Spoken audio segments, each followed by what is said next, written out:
दरम्यान मध्यवैतरणा जलाशयाची क्षमता आणि त्यातून भविष्यात निर्माण होऊ शकणारी वीज निर्मिती याचा आढावा घेतलेला आहे आपले प्रतिनिधी हेमंत बर्जे यांनी।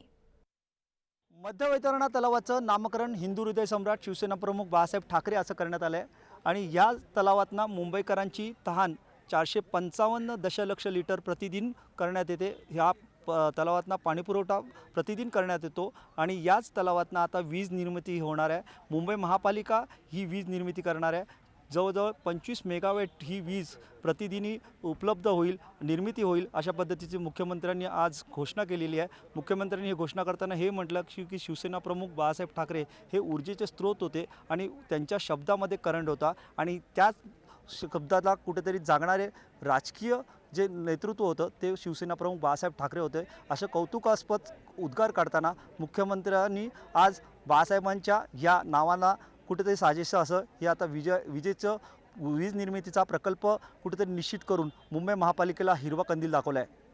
व्हिडिओ जर्नलिस्ट राजेश हेमंत बिर्जे, जय महाराष्ट्र, मुंबई।